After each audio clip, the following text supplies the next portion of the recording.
Estados Unidos, localização, Nova York.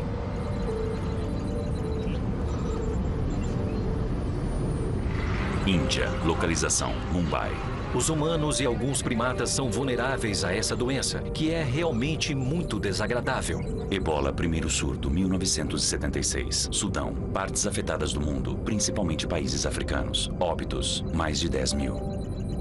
Durante o período de 2 dias até 3 semanas depois de contrair o vírus, os sintomas ficam bem evidentes, começando com febre, dor de garganta, dores de cabeça e dores musculares. Mas isso é apenas uma prévia do show de horrores que ocorre logo em seguida. Vômitos, diarreia e erupções cutâneas, disfunção do fígado e dos rins, hemorragia interna e externa e, inclusive, em alguns casos, vermelhidão nos olhos. Mas fica ainda pior.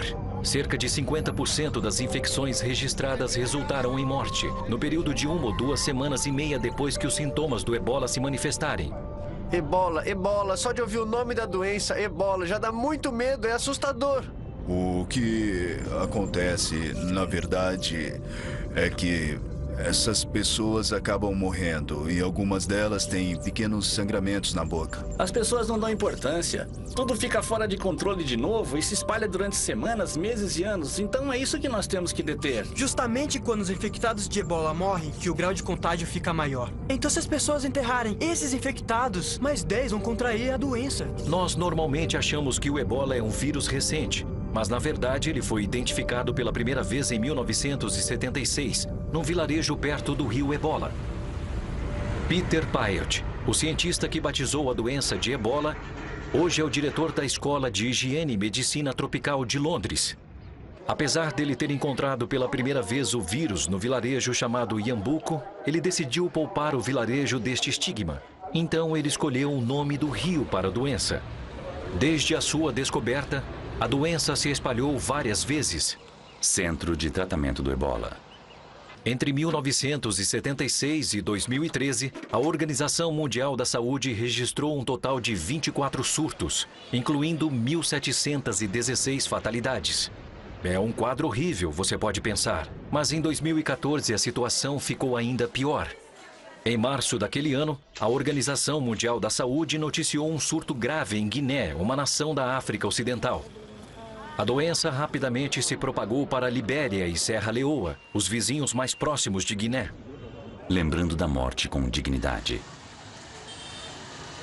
Em 8 de agosto de 2014, a Organização Mundial da Saúde considerou a epidemia uma emergência de saúde pública internacional. Médecins Sans Frontières, ou Médicos Sem Fronteira, descreveram a situação na Libéria como catastrófica e se agravando diariamente. O medo e o pânico causados pelo ebola eram tão grandes que na realidade fez as pessoas se distanciarem dos hospitais, deixando alguns pacientes contaminados por outras doenças sem tratamento adequado. O surto não está controlado, então coletivamente nós não estamos fazendo bastante ainda. Mas isso não é uma surpresa, já que é o primeiro surto na África Ocidental, então os governos não têm experiência em como lidar com isso. O pânico e o medo podem ser muito mais nocivos do que a própria doença. Talvez seja apenas um caso. Pode até ser, mas o estrago causado pelo medo na economia e também nas pessoas podem ser maiores. Ainda em agosto de 2014, a doença se espalhou para a Nigéria e um caso foi relatado em Senegal. E em 30 de setembro, o primeiro caso confirmado de ebola nos Estados Unidos resultou na morte do paciente 8 dias depois. Em 29 de dezembro de 2014, o primeiro caso foi confirmado no Reino Unido. O Hospital Royal Free de Londres tem unidades de isolamento total. Até mesmo depois de 30 anos, há muitos detalhes desconhecidos sobre a doença. Por exemplo, embora se saiba que a doença se propaga por contato direto com o sangue ou fluidos corporais de um ser humano ou um animal infectado, existem dúvidas se os morcegos da fruta são hospedeiros regulares que, ao que parece, podem transmitir o vírus sem ficar doentes. Mas avanços são feitos a todo tempo e doenças podem ser erradicadas. Afinal, isso já aconteceu antes.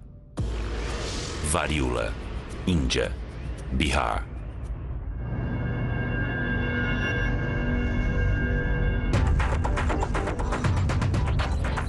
Primeiro surto, 10.000 antes de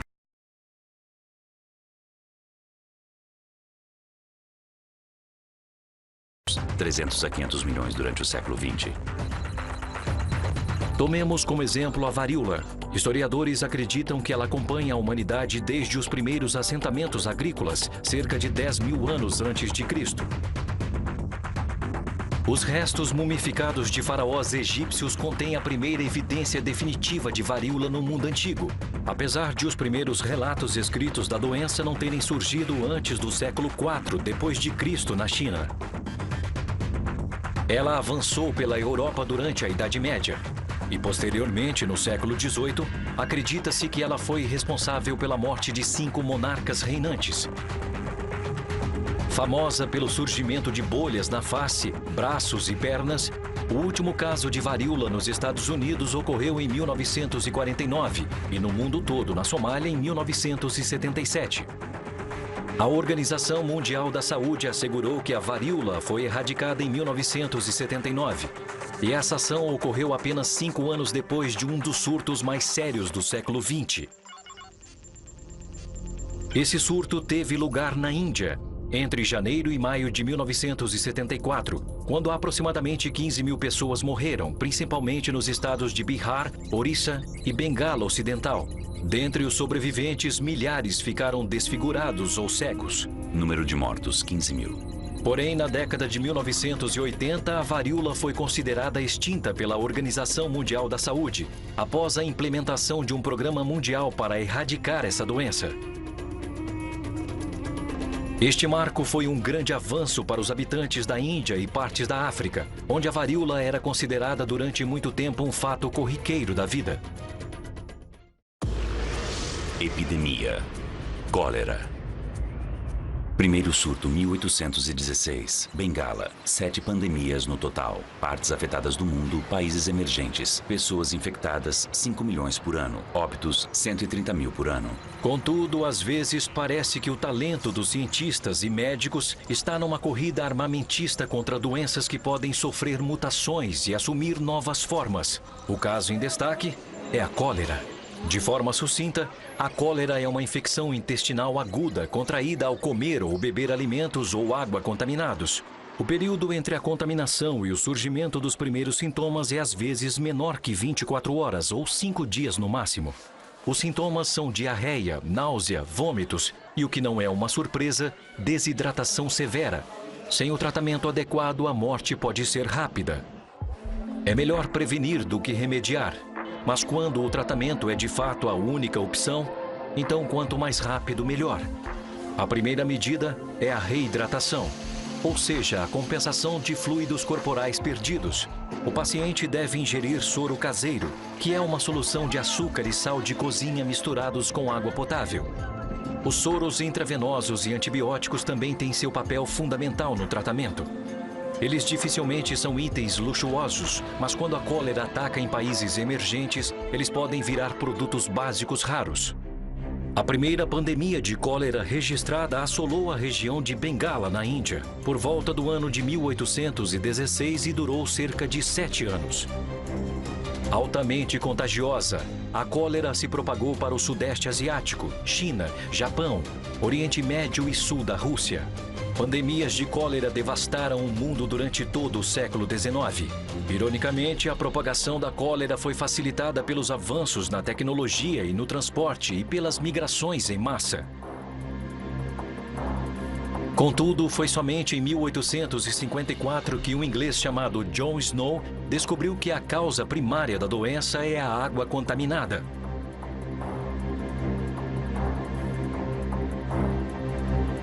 Mas de 1992 em diante, a linhagem Eltor tornou-se dominante em todos os novos surtos de cólera. Um testemunho da capacidade que a doença tem de sofrer mutações e se adaptar. Desde 2010, surtos da cólera Eltor ocorrem em lugares como Haiti, Sudão do Sul, México, Paquistão e Serra Leoa.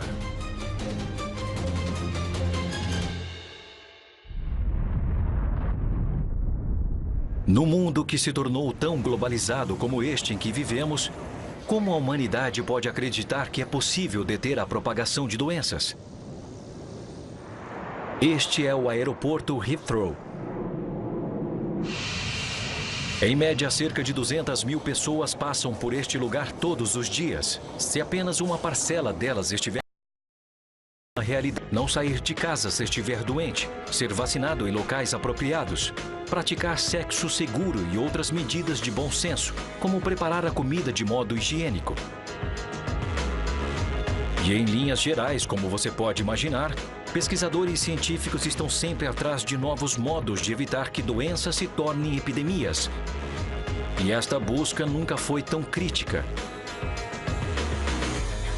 A mudança climática, associada ao aumento da população, do comércio global, das viagens e ao uso demasiado de antibióticos, pode afetar tanto a probabilidade do surgimento de uma nova doença quanto a oportunidade de que as doenças se espalhem para novos povos. A doutora Julie Lin Hall, que é especialista de doenças contagiosas da Organização Mundial da Saúde, destacou que vamos ver o retorno de doenças como a cólera, que eram consideradas anteriormente erradicadas. Mas, além disso, durante as últimas 3 décadas, a Organização Mundial da Saúde viu o surgimento em média de uma nova doença contagiosa por ano. E, evidentemente, a incidência de novas síndromes está em alta. É uma preocupação mundial. Então, onde devemos procurar respostas para entender como as doenças se propagam e como se faz para contê-las?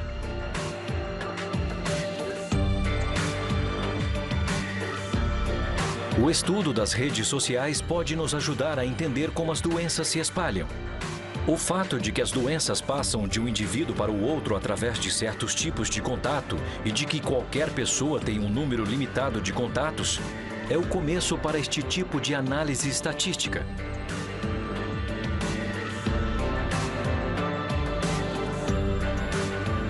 Pode parecer difícil, mas o sucesso em conter a propagação de potenciais pandemias como a síndrome respiratória aguda grave e a gripe aviária sugere que o tempo dedicado a esses estudos é bem empregado. Síndrome respiratória aguda grave. China, Cantão, Guangzhou. Primeiro surto, 2003. Ásia. Partes afetadas do mundo. Américas, Europa, Ásia. Pessoas infectadas, 8.098.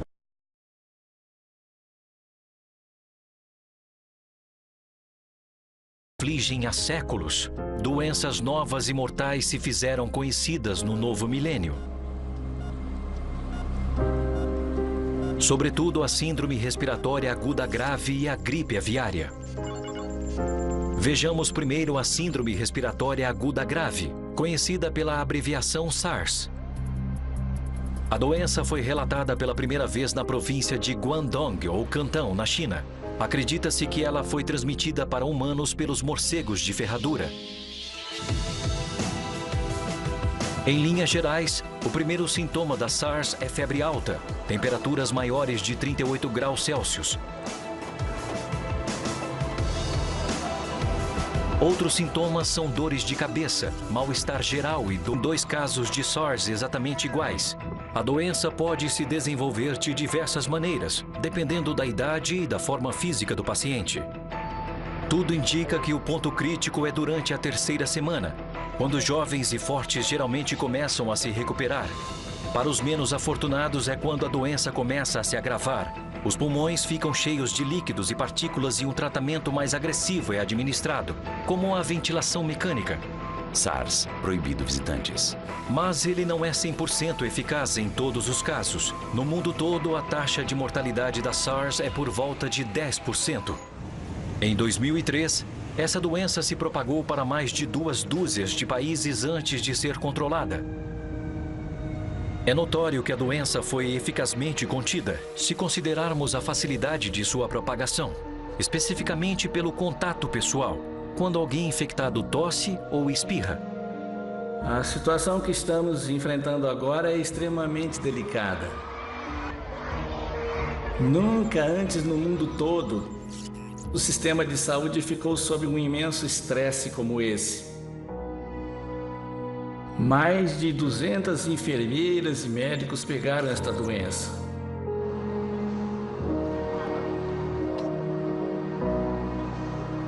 De acordo com a Organização Mundial da Saúde, 8.098 pessoas do mundo o surto de 2003. Dentre elas, 774 morreram por causa da doença. Foi trágico para essas pessoas e suas famílias, mas a situação poderia ser pior, muito pior. Mais uma vez, a Organização Mundial da Saúde trabalhou com a colaboração do governo de muitas nações e impediu que poderia ter sido uma catástrofe global. Gripe aviária, Ásia, Hong Kong.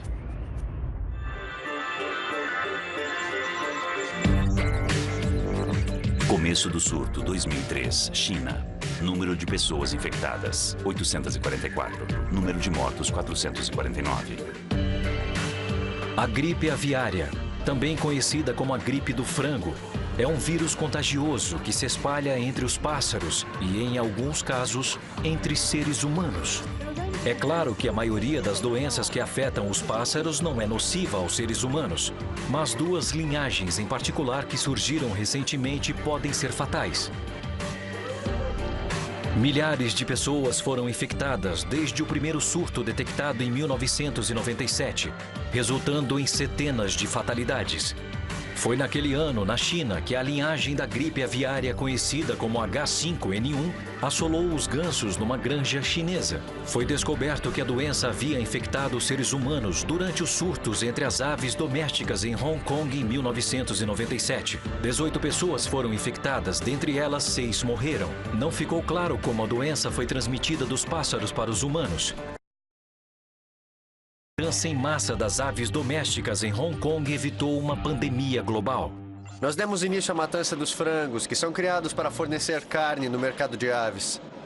Nós estimamos que o número de aves sacrificadas hoje será na casa de 40 mil aves. Durante um tempo, pode ter parecido que a H5N1 havia sido erradicada, mas em dezembro de 2003, ela voltou, sendo encontrada primeiro na Coreia do Sul, onde causou surtos nas granjas de aves comerciais. Em janeiro de 2004, doenças respiratórias severas em 11 crianças foram diagnosticadas em Hanoi, Vietnã, e logo depois confirmou-se que era a gripe aviária H5N1. Em seguida, a doença foi detectada numa granja japonesa em Kyoto. No final de janeiro, Camboja, Laos, Indonésia e China informaram que havia surtos em suas granjas. E na Tailândia, mais 2 casos humanos foram confirmados. Nenhuma linhagem de gripe aviária havia infectado tantos países de uma vez. Tailândia e Vietnã registraram um total de 35 casos humanos, dentre os quais 24 pessoas vieram a óbito. Logo, ficou evidente que, apesar de todos os esforços para controlar o vírus, havia se tornado uma endemia em algumas regiões da Ásia. O vírus ainda é uma ameaça, sobretudo na Ásia. Possível propagação mundial, aconselha-se precaução. Aves migratórias e possivelmente o mercado de aves espalharam desde então o vírus para as populações de pássaros de mais de 50 países. Além disso, o vírus está agora geneticamente diferente do primeiro identificado em Hong Kong em 97.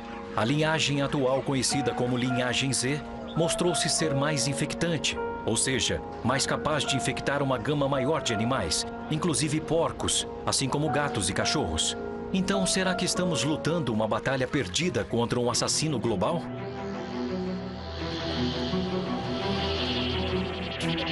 Ebola e cólera na África, SARS e gripe aviária principalmente na Ásia, são doenças com potencial ameaçador de se espalhar para o mundo todo num piscar de olhos.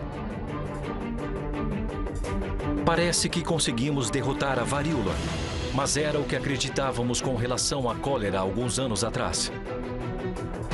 Se nós, como espécie, quisermos perseverar, temos que ser mais do que nunca cuidadosos individualmente. Não se esqueça de lavar as mãos antes de lidar com alimentos, por exemplo. Mas nós devemos ser também capazes de agir coletivamente contra a propagação de doenças. Porque quando nossos inimigos são os germes, vale a pena lembrar que as epidemias não reconhecem os limites territoriais. Versão brasileira A Voice.